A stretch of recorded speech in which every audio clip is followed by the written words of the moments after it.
Onko sinun yrityksellesi liiketoimintasuunnitelma? Jos on, niin onko se päivitetty ja milloin?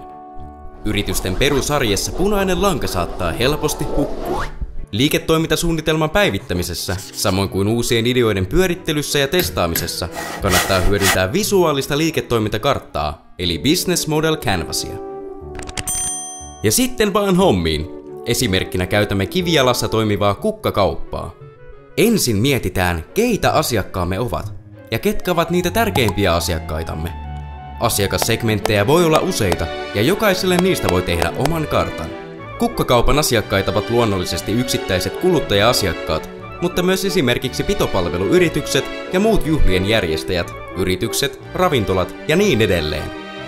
Seuraavaksi meidän on mietittävä, mitä hyötyä asiakkaamme saavat palvelustamme ja toiminnastamme.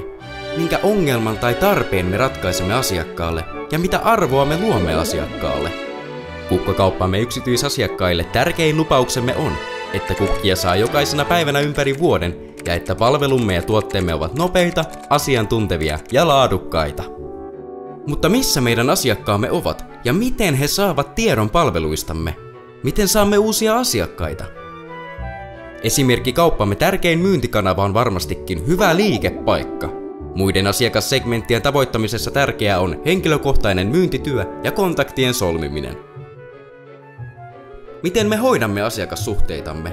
Mitä asiakkaat odottavat meiltä? Voisiko kukkakaupalla olla bonusjärjestelmä, joka 10. kimppu ilmaiseksi? Muistammeko kaikkia naisasiakkaita ruusulla naistenpäivänä? Seuraavaksi on olennaista miettiä, miten palvelumme hinnoitellaan. Mistä saamme taloudellisia resursseja toiminnallemme? Kukkakaupan taidolla sidotut kimput ovat luonnollisesti arvokkaampia kuin markettien myymät valmiskimput, mutta tuleeko päätulo irtokukista vai viherkasveista? Mitä resursseja meillä on oltava käytössä, jotta voimme lunastaa asiakkaallemme antamamme palvelulupauksen?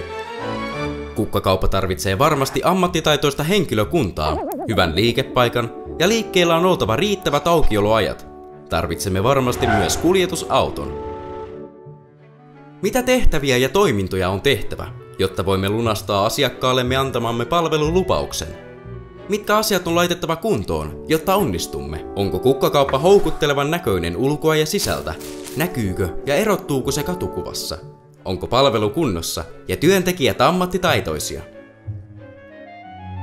Entä keitä tarvitsemme yhteistyökumppaniksemme saavuttaaksemme palvelulupauksen? Ketkä heistä ovat keskeisimpiä?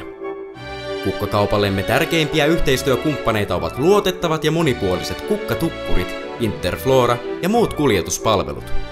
Mistä toiminnoista syntyvät keskeisimmät kustannukset palvelussa kautta toiminnassa? Kukkakaupan suurimmat kulut ovat luultavasti vuokra ja palkat, mutta onko hävikin määrää mietitty?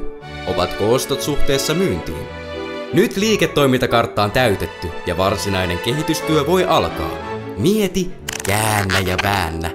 Löydätkö uusia toimintatapoja, asiakasryhmiä, tuotteita, palveluja tai kustannussäästöjä? Käy lataamassa oma liiketoimintakartta osoitteessa www.keuke.fi/yritysneuvonta.